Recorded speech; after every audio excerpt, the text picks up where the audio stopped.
Specified financial transaction. இது income tax ஆக்டில் யாரெல்லாம் சில டிரான்சாக்ஷன் பண்ணியிருக்காங்களோ அவங்களெலாம் யார்கிட்ட பண்ணியிருக்காங்க, எவ்வளோ ரூபா இதுவாக இருக்குது, டிரான்சாக்ஷன் ஆகிருக்கு அப்படிங்கிறத தெரியப்படுத்தணும். ஸோ இதில் வந்து யார் செய்யணும் அப்படின்னா, நம்ம தனியார் கம்பெனி, டேக்ஸ் ஆடிட் பண்ணுற கம்பெனி, லிமிடெட் கம்பெனி, நிதி கம்பெனி, பேங்க்கு, போஸ்ட் ஆஃபீஸு, சப்ரிஜிஸ்டார், நம்ம வீடு வாங்குகிறோம் விற்கிறோம் சப்ரிஜிஸ்டாருக்குள்ள அவங்க, அதுக்கப்புறம் கார் விற்கிறாங்கல்ல அவங்க, அதுக்கப்புறம் வந்து மியூச்சுவல் ஃபண்டு, ஷேர்ஸு, இதை யாரெல்லாம் மியூச்சுவல் ஃபண்டு வாங்குறாங்களோ, மியூச்சுவல் ஃபண்டு விற்கிறவங்க வந்து இன்னாருக்கு இன்னார் எங்கிட்டேருந்து வாங்கியிருக்காங்க. அது ஒரு த்ரெஷோல்ட் லிமிட் இருக்குது. அது என்னென்னு இப்போ சொல்கிறேன் நான். அந்த டிரான்சாக்ஷன் தான் அவங்க வந்து ரிப்போர்ட் பண்ணணும். என்ன ரிப்போர்ட் பண்ணணும்னா, இந்த டிரான்சாக்ஷன் வந்து இன்னார்கிட்ட நான் பண்ணியிருக்கேங்க. சரி, எதுக்காக இது ஃபினான்ஷியல் ஸ்பெசிஃபைடு ஃபினான்ஷியல் டிரான்சாக்ஷன்னா, இப்போ யார் வந்து அதிகமான ஒரு செலவு செய்கிறாங்களோ அப்படின்னா அவங்களுக்கு வருமானம் இருக்குன்னு தானே அர்த்தம். அப்போ அந்த வருமானம் எங்கேருந்து வருது அப்படின்னு செக் பண்ணுறதுக்காக தான் இந்த ஸ்பெசிஃபைடு ஃபினான்ஷியல் டிரான்சாக்ஷன். ஒரு உதாரணத்துக்கு சொல்கிறேன். இப்போ ஒருத்தர் 2 கோடி ரூபாய்க்கு ஒரு வீடு வாங்குறாரு, லேண்ட் அண்ட் பில்டிங், அப்பார்ட்மெண்ட்டோ இல்லை லேண்டோ பில்டிங்கோ வாங்குறாரு. அந்த 2 கோடி ரூபாய் அவருக்கு எப்படி வந்தது? எங்கேருந்து சோர்ஸு? அந்த சோர்ஸில் ஏதாவது இன்கம் இருக்கா? அந்த இன்கம்மை நீங்கள் டிக்ளேர் பண்ணிட்டீங்களா இன்கம் டேக்ஸ் ரிட்டர்னில்? உங்களுடைய பேலன்ஸ் ஷீட்டில் வந்து அது வந்திருக்கா? உங்களுடைய பேங்க் அக்கௌண்ட்டில் அந்த பணம் போயிருக்கா? அந்த பணத்தை கொடுக்கறதுக்கு எங்கேயாவது லோன் வந்திருக்கா? லோன் கொடுத்ததா டாக்குமெண்டேஷனோட லோன் கொடுத்துருக்காரா? இப்போ லோன் பேங்க்லாம் வாங்கினா அவங்க டாக்குமெண்ட்லாம் கொடுப்பாங்க, அக்ரிமெண்ட்லாம் கொடுப்பாங்க, இவ்வளோ நாளில் பே பண்ணோம், ப்ராசஸிங் சார்ஜஸ் இவ்வளோ இன்ட்ரெஸ்ட்டு, இவ்வளோ பிரின்சிபல், இஎம்ஐலாம் வருது இல்லை. ஸோ டாக்குமெண்ட் சோர்ஸ் இருக்குது. ஆனால் திடீர்னு நான் வந்து என் ஃப்ரெண்டு கிட்ட வாங்கினேன், ஒரு 1.5 கோடி வாங்கியிருக்கேன் அப்படின்னா, யார் இந்த ஃப்ரெண்டு, அவருக்கு எப்படி அந்த 1.5 கோடி வந்தது, அது எப்படி கொடுத்தாரு, அந்த டீட்டெயிலை சொல்லணும். இது எதுக்கு அப்படின்னா, ஒவ்வொரு ஃபினான்ஷியல் டிரான்சாக்ஷனும் அது கரெக்டான ரூட்டில் தான் வருதா, அதுக்கு நடுவில் வேறு ஏதாவது கணக்கில் வராத பணம் நம்ம மெயின் ஸ்ட்ரீம் உள்ளுக்குள்ள பிஸ்னஸ் கம்யூனிட்டிக்குள்ள வருதா இல்லை தனியாருக்கு வருதா அப்படின்னு பார்க்கணும். அதுக்காக தான் இந்த ஸ்பெசிஃபைடு ஃபைனான்ஸ் ஆக்ட். நிறைய டிரான்சாக்ஷன் இருக்குது, ஆனால் எல்லாத்தையுமே கவர்மெண்ட்டு செக் பண்ண முடியாது. அதில் சில டிரான்சாக்ஷனை செக் பண்ணுறோம் இன்டிடேட்டுக்கு. அதுக்கப்புறம் போக போக என்ன செய்கிறாங்களோ அது இந்த லிஸ்ட்டு வந்து அதிகமாகும். சிலத்தை வந்து 10 லட்சம்னு நீங்கள் சொல்கிறது நாளைக்கு 20 லட்சம் ஆக்கலாம், இல்லை 30 லட்சம் ஆக்கலாம். ஸோ இன்டிடேட்டுக்கு என்ன இருக்குன்னு பார்க்கலாம். கேஷ் டெபாசிட் ஆர் வித்ட்ராயல், இதெல்லாம் வந்து ஹைலைட்ஸு. யார் தரணும் அப்படின்னு நம்ம பார்ப்போம். Purchase and sale of property. ஒரு பர்ச்சேஸ் சேல் ப்ராப்பர்ட்டி 50 லட்சத்துக்கு மேலே போனால் என்ன பண்ணுறோம்? 26 QBயில் 1% பிடிக்கிறோம். யார் வாங்குறாங்க, யார் விற்கிறாங்க. 1% டேக்ஸ் கட்டினா என்ன ஆகுது? அது வந்து யார் விற்கலானோ அவங்களுடைய பேன், யார் வாங்குறாங்களோ அவங்களுடைய பேனில் போய் உட்காருது. சப்ரிஜிஸ்டார் என்ன செய்கிறாரு, இந்த மாதிரி நான் வந்து ஒரு ரிஜிஸ்ட்ரேஷன் பண்ணியிருக்கேன் அப்படின்னு சொல்லிட்டு ஒரு ரிட்டர்ன் அவங்களுக்கு அனுப்புறாரு. ஏன் அப்படின்னா, இப்போ நம்ம எல்லோரும் வந்து அந்த 1% பிடிக்கிறோம், எல்லாருமே பிடிக்கிறாங்களா அப்படின்னா விஷயம் தெரிஞ்சவங்க பிடிக்கிறாங்க. இப்போ தான் வந்து சப்ரிஜிஸ்டர் ஆஃபீஸில் என்ன சொல்கிறாங்க, இந்த 1% டேக்ஸ் கட்டலை அப்படின்னா நாங்கள் ரிஜிஸ்டர் பண்ண மாட்டோம், கட்டி கொண்டு வாங்க. ஆனால் 30 நாள் டைம் இருக்குது, இருந்தாலும் அவங்க சொல்லணும் 30 நாளைக்குள்ளே கொடுத்துட்டோம்னு. அது ஆப்ளிகேஷன் வந்து யார் வந்து பர்ச்சேஸ் பண்ணணும் அவன் தான். இப்போ வந்து இன்சிஸ்ட் பண்ணுறாங்க. சப்போஸ் பண்ணல, நீ டிடக்ட் பண்ணல, எப்படி கண்டுபிடிக்கிறது? சப்ரிஜிஸ்டர் ஆஃபீஸில் வந்து நீ ரிஜிஸ்டர் பண்ணியிருக்க, எப்படி கண்டுபிடிக்கிறது? நீ சொல்லலை, அப்போ யாராவது அந்த சொல்லணும் இல்லையா? ஆனால் நீ விட்டாலும் சப்ரிஜிஸ்டர் என்ன பண்ணுவார், ஒரு ரிட்டர்ன் போட்டுருவார். அப்போ என்ன பண்ணுவாங்க, அந்த ரிட்டர்னில் வந்து யாரெல்லாம் வந்து பிடிச்சிருக்காங்க, டாக்குமெண்ட் இருக்கும்ல, டாக்குமெண்ட்டில் 1% TDS deducted, 99% paid by draft ஏதாவது ஒன்று, இல்லை 99% அட்வான்ஸ் பெய்டு பை கேஷ், அது 2 லட்சத்துக்கு மேலே இருந்தால் 269 ST அதில் அடிவாகும். நோ கேஷ் பேமெண்ட், 20,000 ரூபா தான் கொடுக்கலாம், அதுக்கு மேலே கொடுக்க முடியாது. இது அந்த செக்ஷன். ஸோ இதெல்லாம் செக் பண்ணி பெனால்ட்டி போட்டோம்னா அடுத்த தடவை என்ன பண்ணுவாங்க, யாரும் அதை கிட்டே போக மாட்டாங்க. எல்லாம் வந்து ஒன்லி த்ரூ பேங்க், கேஷே வராது. அப்புறம் டேக்ஸ் டிடக்ஷன் பண்ணலன்னா அதுக்கும் ஒரு பெனால்ட்டி இருக்குது. 100% அது டேக்ஸ் கூட இருக்குது. லேட் பண்ணால் லேட் ஃபீ இருக்குது. ஆனால் இது 2 வருஷம் கழிச்சு அவங்க கண்டுபிடிச்சி வரத்துக்குள்ளேயும் நம்ம கட்டி முடிக்கல அப்படின்னா இப்போ ரொம்ப பிரச்சனை ஆகிடும். நம்ம எவ்வளோ கட்டமோ அதோட 3 மடங்கு கட்ட வேண்டியது. ஆனால் it will be very high amount. யாராவது வந்து ஒரு 3 கோடி 5 கோடி அப்படின்னா 1% 2% பிடிக்கணும், அது ஹூஜ் அமௌண்ட் அது. ஸோ அதனால் இது வந்து purchase and sale of property. இந்த ப்ராப்பர்ட்டின்னு வரும்போது சேல் பர்ச்சேஸ் இருக்குல்ல, அதை தவிர லீஸுன்னு ஒன்று இருக்குது. சில பேர் என்ன பண்ணாங்க, 30 வருஷம் லீஸ் கொடுப்பாங்க, 15 வருஷம் லீஸ் கொடுப்பாங்க. அதுவும் லீஸ் பண்ணணும், அதுவும் போகும் உங்களுக்கு. அப்போ என்னாகும், அது வந்து சொத்து கைமாறுதா இல்லை லீஸு கொடுக்குறாங்க, குத்தகை அப்படின்னு போடுவாங்க. குத்தகை அதுவும் வந்து டிரான்சாக்ஷன். அது 30 லட்சம் ரூபாய்க்கு மேலே நீ வந்து குத்தகை பணம் கொடுத்தியானா அது அங்கே போய்ட்டு இருக்கலாம். இது ஒன்று. இது வந்து கேஷில் இருக்கணும்னு அவசியம் இல்லை. Even if it is through bank, it has to be reported. சிலது தான் கேஷ். கேஷ் என்னன்னு நான் இப்போ ஒன்று சொல்லிட்டு வரேன். Investment and expenditure. இன்வெஸ்ட்மெண்ட்னா என்ன அப்படின்னா, மியூச்சுவல் ஃபண்டில் இன்வெஸ்ட் பண்ணுறது, ஷேர்ஸில் இன்வெஸ்ட் பண்ணுறது. ஷேர்ஸ் வந்து பப்ளிக் லிமிடெட் கம்பெனி நினச்சிக்காதீங்க. நம்ம ஒரு ப்ரைவேட் லிமிடெட் கம்பெனியில் சின்ன கம்பெனி, அவன் யாராவது புதுசாக ஷேர்ஸ் இஷ்யூ பண்ணான்னு வச்சுங்க, அது கூட எவ்வளோ வந்தால் நீங்கள் ரிப்போர்ட் பண்ண எஸ்எஃப்டியில். யாராவது ஒரு ப்ரைவேட் கம்பெனி புதுசாக ஷேர்ஸ் கொண்டு வந்தாங்கன்னா, அவன் ப்ரமோட்டர் கூட இருக்கலாம், ப்ரமோட்டரே கொண்டு வரலாம், ஷேர் கேபிட்டல் இன்க்ரீஸ் பண்ணி கொண்டு வந்தாங்கன்னா அது ஒரு பர்டிகுலர் அமௌண்ட்டுக்கு மேலே போச்சுன்னா அந்த கம்பெனி இந்த எஸ்எஃப்டியை ஃபைல் பண்ணும். அது எவ்வளோ அமௌண்ட்டு நான் இந்த பக்கம் சொல்ல வேணும். இன்வெஸ்ட்மெண்ட். எக்ஸ்பெண்டிச்சர் அப்படின்னா, நான் ஒரு கிரெடிட் கார்டு இருக்குது, எனக்கு கிரெடிட் கார்டு இருக்குது. இந்த கிரெடிட் கார்டில் நான் வந்து என்ன பண்ணுறேன், செலவழித்து நான் கொஞ்சம் கொஞ்சமாக பே பண்ணுறேன். 1 லட்சம் ரூபாய்க்கு மேலே ஒரு கிரெடிட் கார்டை நான் பே பண்ணேன்னா ஒரு வருஷத்துக்கு கிரெடிட் கார்டு கம்பெனிக்காரன் என் பேர், என் கிரெடிட் கார்டு நம்பர், என்னுடைய பேன் நம்பர் எல்லாம் பண்ணலாம். இந்த மாதிரி ஒரு ஆள் வந்து 1 லட்சம் மேலே பே பண்ணியிருக்காரு. பெய்ட் செக்காக கூட இருக்கலாம் அப்சல்யூட். ரெண்டாவது, நான் வந்து என்ன பண்ணுறேன், 10 லட்சம் ரூபாய்க்கு மேலே இந்த கிரெடிட் கார்டை யூஸ் பண்ணுறேன். எப்படி சில பேர் என்ன பண்ணுவாங்க, உனக்கு ஃப்ரிட்ஜ் வேணுமா, நான் கிரெடிட் கார்டு கொடுக்குறேன், நீ எனக்கு பணம் கொடுத்துரு அப்படின்வாங்க. இதே மாதிரி ஒரு 10 பேருக்கு பண்ண வச்சுக்கோ, 10 லட்சம் மேலே தள்ளிடும்.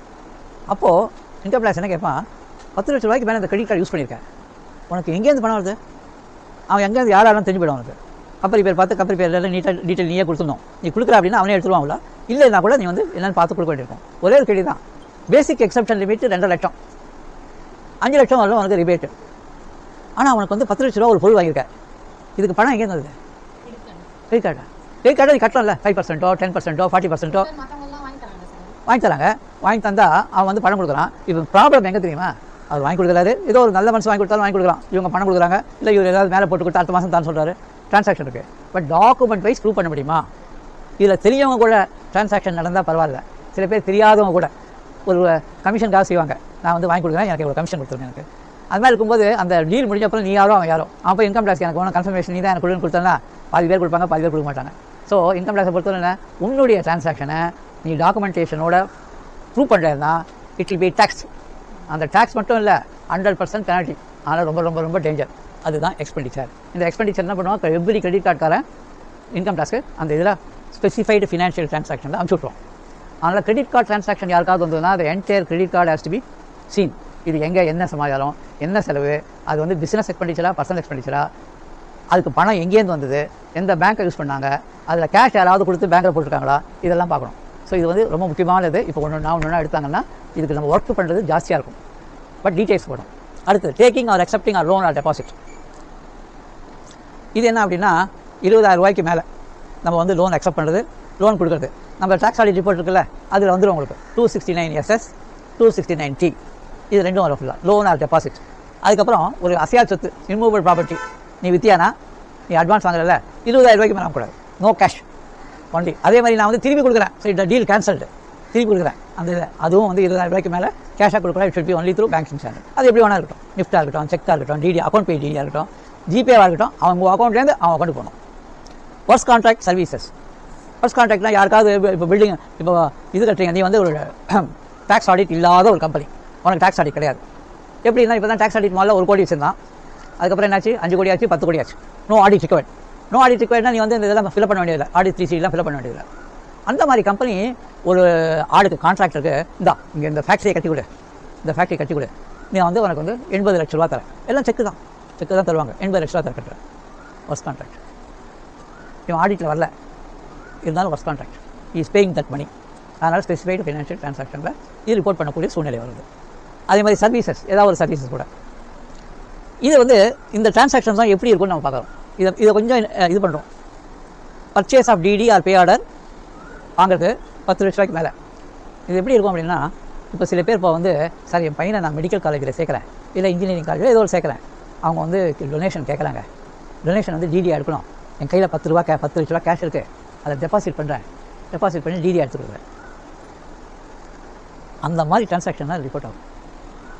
உன்னுடைய பணம் 10 லட்சம் நீ பேங்க்கில் டெபாசிட் பண்ணுற போடணும். இப்போ இன்கம் டேக்ஸ் பியூரோ என்ன சொல்லலாம்னா, நீ இந்த டிடி எடுக்கிறதுக்கு 10 லட்ச ரூபா கொடுத்துருக்கல, இது எங்கேருந்து வந்தது, சோர்ஸ் இருக்குது.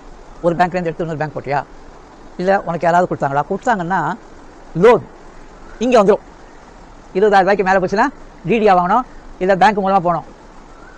அப்போது உன் குடும்பத்தாரை தவிர்த்து 3வது பேர்கிட்ட வாங்கினியானா இட் பிகம்ஸ் எ லோன். கேஷை வாங்கி நீ டெபாசிட் பண்ணினா அங்கே 269 சீட்டு TST வந்துடும். ஸோ அதனால் அது பார்க்கணும். இதெல்லாம் என்ன அப்படின்னா அந்த ட்ராக்கிங்க்கு இதுக்கு ஒன்று அது மேட்சிங். அது இங்கே ஒன்று தப்பு பண்ணினா அங்கே பிடிச்சிருவான். DD pay order, deposit of cash 10 lakh rupees, கேஷை டெபாசிட் பண்ணுறது, டிடி எடுக்கிறது, இல்லை பே ஆர்டர் எடுக்கிறது. இது எதுக்காக வேணா இருக்கலாம். கவர்மெண்ட்டுக்கு நீ வந்து ஏதாவது பில்டிங் பிளானுக்கு நீங்கள் கட்டுறதாகவும் இருக்கலாம், இல்லை ஸ்கூலுக்கு காலேஜுக்கு டொனேஷனாகவும் இருக்கலாம், இல்லை வேறு யாருக்காவது லோனும் கொடுக்கலாம். அவன் என்ன சொல்கிறான், 10 லட்ச ரூபா போட்டு உடனே ஒரு டிடி எடுக்கிறாங்களா, யார் பேர் லோனாக எடுத்துக்கலாம். இந்த உடனே இந்த பேர் ரிப்போர்ட் பண்ண ஏன் அப்படின்னா, ஏன் இந்த 10 lakhs இப்படி திடீர்னு உள்ளே வந்தது, I want to check the source அப்படின்னு கேட்குறது. ரெண்டாவது, cash deposit or withdrawal in current account in 1 year 50 lakhs or more. So நம்ம ஆடிட் பண்ணும்போது என்ன அப்படின்னா, இந்த கேஷ் டெபாசிட்டோ வித்ட்ராயல், அதனால தான் நம்ம அனாலிசிஸ் பண்ணும்போது நம்ம என்ன பண்ணுறோம், டோட்டல் இப்போ நான் ஆடிட்லாம் சிலதெல்லாம் இருக்குது, நம்ம டெபாசிட் அனலைஸ் பண்ணும்போது கேஷ் டெபாசிட் அளவு அதர் தேன் கேஷ் டெபாசிட் அளவு. அதே மாதிரி payment, cash payment withdrawal, cash withdrawal other than cash withdrawal. இந்த அனாலிசிஸ் எது போடுறோம்னா, இந்த இடத்துல அவங்க மாட்டிட்டாங்கன்னா நோட்டீஸ் வந்துன்னா நான் ஆடிட்டாக இருந்தால் கூட அவனுக்கு ப்ராப்ளம், ஆடிட் தான் மட்டும் இல்லை. அப்போ அடுத்தது என்ன கேட்பான், where is your books of accounts, எனக்கு இது பதில் சொல்லு, இந்த டெபாசிட்ஸ்லாம் போட்டிருக்கேன், கிவ் மீ த சோர்ஸ், அதே மாதிரி எடுத்திருக்கேன், இதுக்கு என்ன எக்ஸ்பென்சஸ், உன் கேஷ் புக்கில் இது எங்கே போயிருக்கு, எங்கே வேணா போகலாம், நான் பர்சனல் கூட எடுக்கலாம், ட்ராயிங்ஸ் எடுக்கலாம், இல்லை நான் வேறு ஏதாவது செலவு பண்ணலாம்.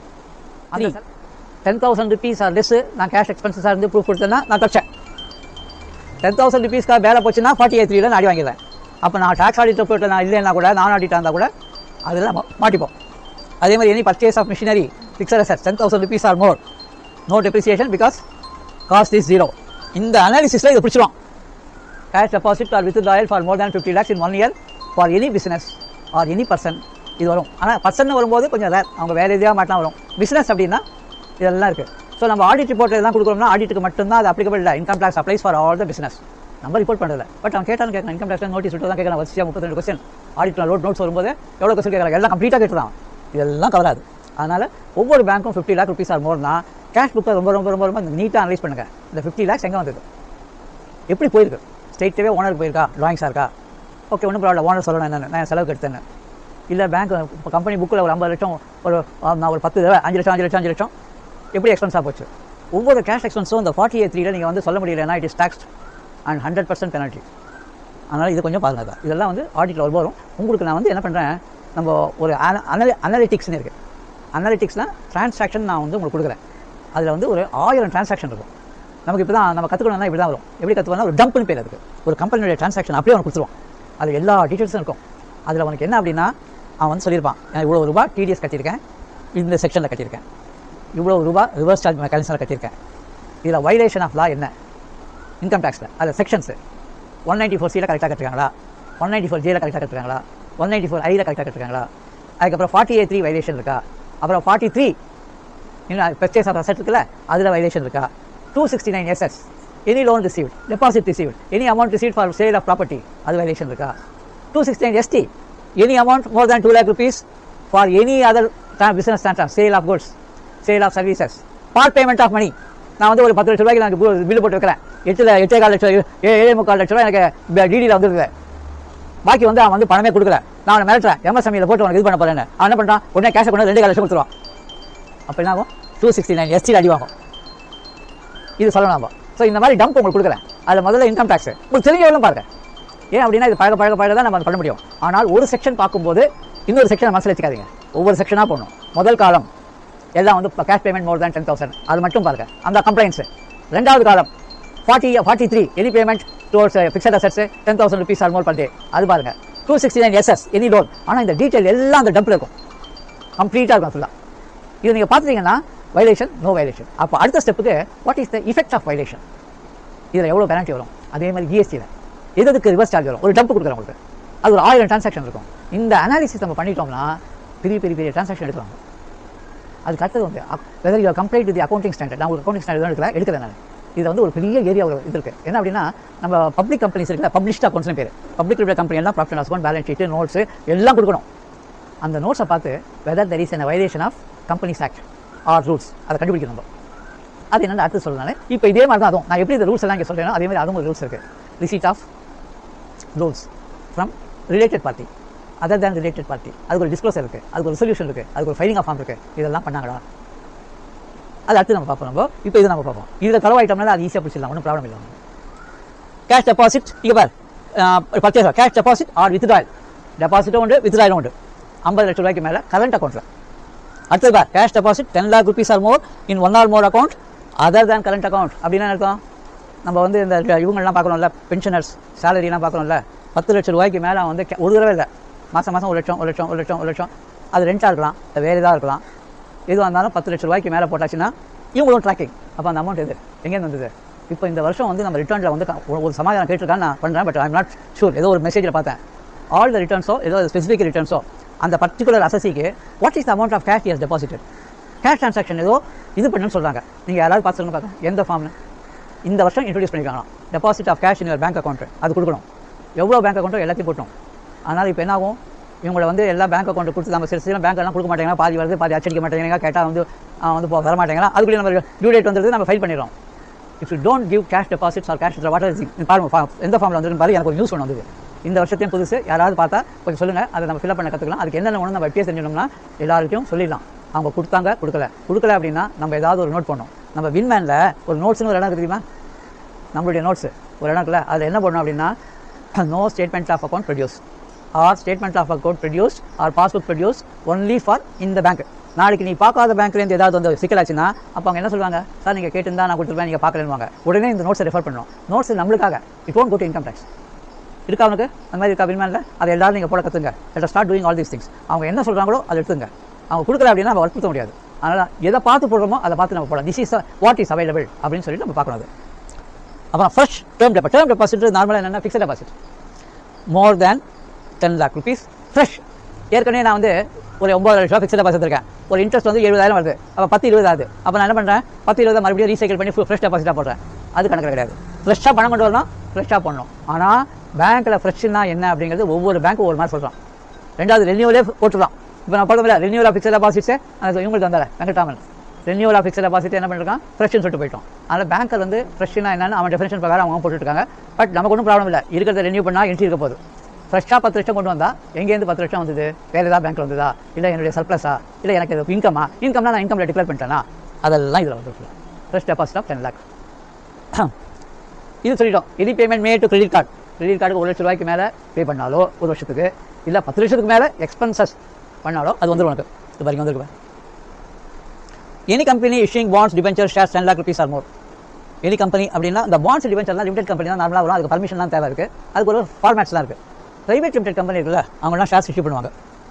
நம்ம சப்போஸ் வந்து இந்த எக்ஸ்பீரியன்ஸ் ஷூட்லாம் இருக்குல்ல, if they want to go for expansion அப்படின்னா பேங்க் என்ன சொல்லுவாங்க, சார் உங்கள் கேபிட்டல் ரொம்ப கம்மியாக இருக்குது சார், ஒரு 10 லட்ச ரூபா நீங்கள் கொண்டு வந்தால் தான் உங்களுக்கு கேபிட்டல் ஆடிபேட் ரேஷியோலாம் கரெக்டாக இருக்குது, 10 லட்சம் கொண்டு வாங்கணும். அவங்க என்ன பண்ணுவாங்க, ஒரு செக் போட்டு 10 லட்ச ரூபா கொண்டு வந்துருவாங்க. நம்ம என்ன பண்ணுவோம், ரிட்டர்ன் ஆஃப் அலாட்மெண்ட் ஃபைல் பண்ணோம். ஷேர் கேபிட்டல் கம்மியாக இருந்தால் ஆத்தரைஸ்டு ஷேர் கேபிட்டல் ஏற்றுறோம். ஸோ இப்போ இந்த மாதிரி ரிட்டர்ன் ஆஃப் அலாட்மெண்ட்டும் ஷேர் கேபிட்டல் ஏற்றும் போதும் இந்த கேஸ் இந்த இது ஞாபகம். இதில் ஏதாவது ஒரு 10 லட்சம் ஒருத்தர்கிட்டேருந்து வந்ததுன்னா அந்த வருஷம் எஸ்எஃப்டி ஃபைல் பண்ணும். Any purchase of mutual fund fresh, இது ரெனியூவல் கிடையாது, ஃபிக்ஸட் டெபாசிட் மாதிரி 10 லட்ச ரூபாய்க்கு மேலே இருந்தால் மியூச்சுவல் ஃபண்ட் உங்கள் பேரில் போட்டு உங்கள் பேன் நம்பர் போட்டு இவங்க வாங்கிட்டாங்கன்னு சொல்லிடுவோம். ஃபுல்லாக உனக்கு அந்த இவங்களுக்கு வந்திருக்கு, வெங்கடாமலுக்கு வந்திருக்கலாம் சொன்னேன். அதே மாதிரி இன்க்ளூடிங் ரெனியூவல் போடுறோம். But if you have renewal இருந்தால் நமக்கு ஒன்றும் ப்ராப்ளம் இல்லை, அதே ரெனியூ ஆகுது, அது டீட்டெயில் வரப்போது நம்ம காமிச்சு டாக்குமெண்ட் ஃப்ரெஷ்ஷாக இருந்தால் தான் where is the fresh source அப்படின்னு தெரியும் நமக்கு. சேல் ஆஃப் ஃபாரின் கரன்சி, இப்போது ஃபாரின் கரன்சிலாம் சில பேர் இங்கேருந்து வெளிநாடு போகிறாங்க படிக்கிறதுக்காக, இவங்க வந்து ஃபாரின் கரன்சி வாங்கிட்டு போகிறாங்க, 30 லட்சம் 20 லட்சம், அதுக்கப்புறம் அங்கே அனுப்புறாங்க, அந்த காலேஜுக்கு படிக்கிறதுக்கு அனுப்புறாங்க. இதெல்லாம் வந்து என்ன பண்ணுறாங்க, இப்போ எஜுகேஷன் ஹெல்த்துக்கு மட்டும் கம்மியான டிடிஎஸ், மற்ற எல்லாத்துக்கும் வந்து 20% டிடிஎஸ் பிடிச்சி, அதாவது 100 ரூபா அங்கே அனுப்பினா நீ ஏறக்குறைய 120 ரூபா தான் 100 ரூபா அங்கே அனுப்பலாம், ஏன்னா 20% டிடக்ஷன் பண்ணிடுவோம். அது ஒரு ரஃப் கால்குலேஷன் இருக்குது. அதனால் 20% டிடிஎஸ் பிடிச்சிடுவான், அதுக்கு பாக்கி இருக்கிறது தான் அவனுக்கு அனுப்பணும். அங்கே 80 ரூபா அனுப்பினா நீ 100 ரூபா கொடுக்கணும், 100 ரூபா கொடுத்தா 20% பிடிப்பான், 80 ரூபா இருக்குது. இதெல்லாம் வந்து சோர்ஸ் எங்கே இருக்குது சோர்ஸ் என்ன பண்ணுறாங்க, இந்த விசாலாம் போகிறாங்கல்ல, அவன் என்ன சொல்லலாம், பேங்க்கில் வந்து உங்களுக்கு வந்து ஒரு செலவுக்கு வந்து ஒரு 10 லட்சம் இருக்கணும், இல்லை 8 லட்சம் இருக்கணும், அப்போ அட்லீஸ்ட் 3 மாதம் 4 மாதத்துக்கு முன்னாடி தான் அப்போ தான் கொடுப்பான் விசானா. இவங்க என்ன பண்ணால் விட்டு கேஷ் வாங்கி தொப்புன்னு போட்டுருவாங்க. அப்போ என்ன ஆகும், இது எங்கேயும் மாட்டுவாங்க, அங்கேயும் மாட்டுவாங்க. எங்கே இந்த சோர்ஸ் வந்துருக்கு, அதனால் இது எங்கே ரெக்கார்ட் ஆகும், ஏஎஸ்டிஎஸில் வந்து பர்ச்சேஸ் ஆஃப் ஃபாரின் கரன்சி அதில் வந்துடும் உங்களுக்கு. உடனே என்ன கேட்பான், சோர்ஸ் கேட்பான், எங்கே வந்து பேங்க் ஸ்டேட்மெண்ட் எங்கேருந்து போச்சு, அவன்லாம் கேஷ் வாங்க மாட்டான். எப்போதும் சேல் ஆஃப் ஃபாரின் கரன்சிலாம் கேஷே வாங்க மாட்டான், ஒன்லி செக் தான், செக் டிடி இல்லை நிஃப்டி கிஃப்ட் தான் பண்ணலாம். அப்போ அந்த பேங்க்லேருந்து போகும்போது உனக்கு எங்கேருந்து வந்து டெபாசிட் கிரெடிட் ஆச்சு, கிரெடிட் இல்லை பேமெண்ட்டு, அது கேஷ் இருந்தால் எங்கேருந்து கேஷ் வந்தது, யார் கொடுத்தாங்க, உங்கள்கிட்ட இந்த வெளியாகிட்டு வாங்கினேன்னா அப்போ லோன் தான் இங்கே வா 269SS. இந்த 269SS வந்து பிஸ்னஸ் மட்டும் இல்லை, எல்லாருக்கும் கனிமேஷன் கூட.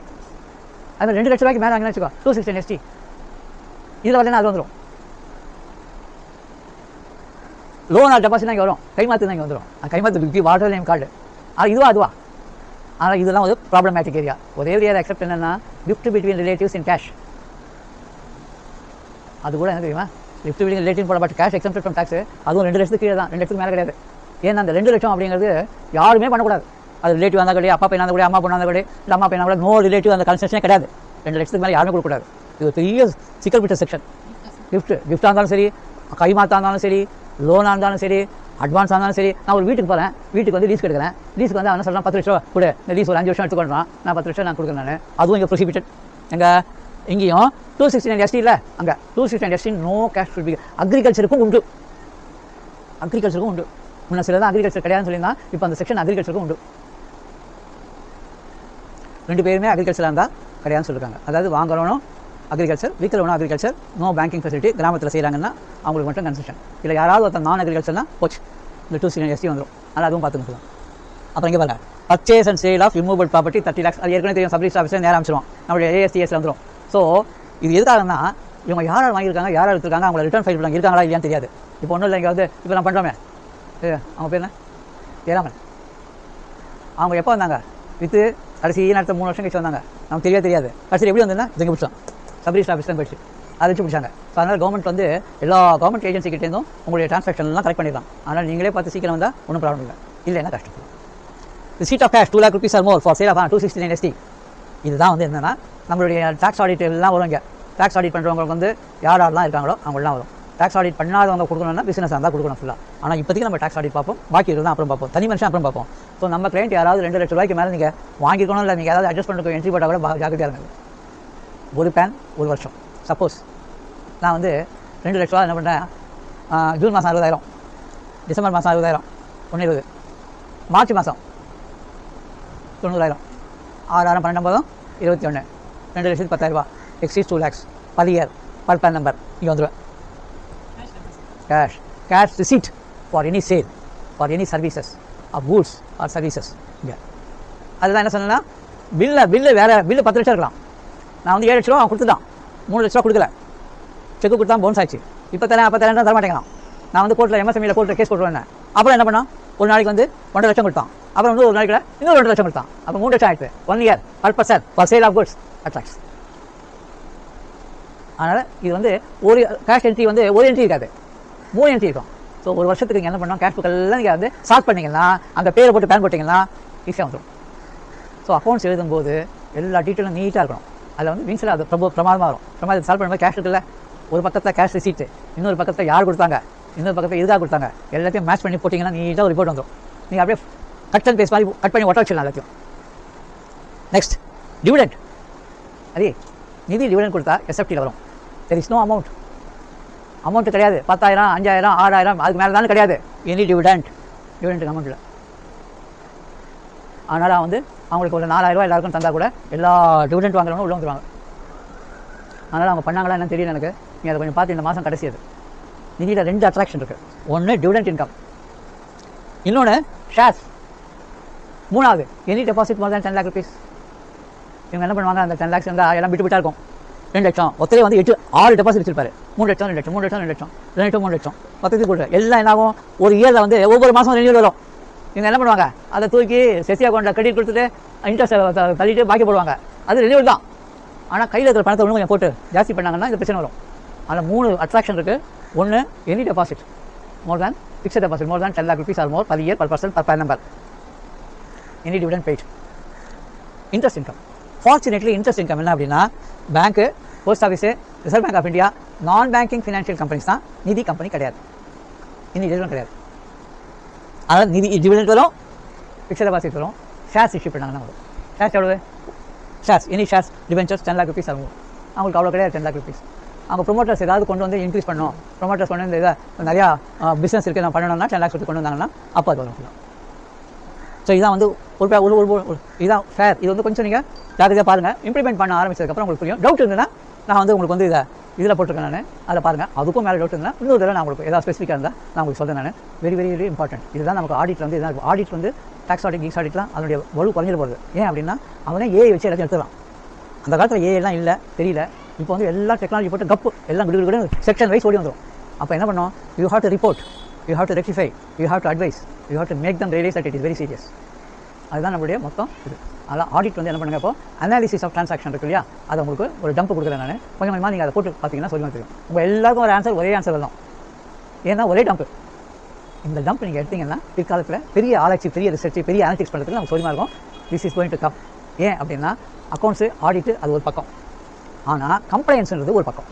ஆடிட் பண்ணுறவங்க வந்து கம்ப்ளைண்ட்ஸ் பண்ணணும் அப்படின்னா you have to have a very big team. அதுக்குன்னு ஒரு டீம் இருக்கணும்.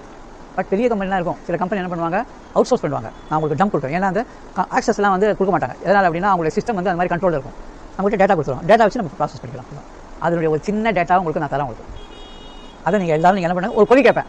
நீங்கள் இந்த டம்பில் வந்து எனக்கு இந்த ரிசல்ட்டை கொடுக்கணும். ஒவ்வொரு செக்ஷனில் ரிசல்ட் கொடுக்கணும். எங்கே வயலேஷன் இருக்குன்னு கொடுக்கணும். அதுக்கப்புறம் என்ன எஃபெக்ட், இந்த வயலேஷனால் எனக்கு என்ன போகுது, எவ்வளோ நான் அடிஷனாக பணம் கட்டணும், அதையும் கொடுக்கணும். இதை அனலைஸ் பண்ணிட்டீங்கன்னா தரம் வேறு ஒன்றுமே கிடையாது. வால்யூம் இன்க்ரீஸ் இன்றைக்கி வந்து 1000ன்றது நாளைக்கு 30,000 வரும், 3 லட்சம் வரும். ஆனால் அதுக்கெல்லாம் ஒரு சாஃப்ட்வேர் இருக்குது. இதை தெரிஞ்சிட்டிங்கன்னா அந்த சாஃப்ட்வேர் வச்சு பண்ணிடலாம் எல்லாத்தையும். அதுக்கு அடுத்து தான் நான் சாஃப்ட்வேர் வாங்க போகிறேன். இதை பண்ணுங்கள், அதுக்கப்புறம் அடுத்தது போயிடலாம். ஓகேவா? ரைட்.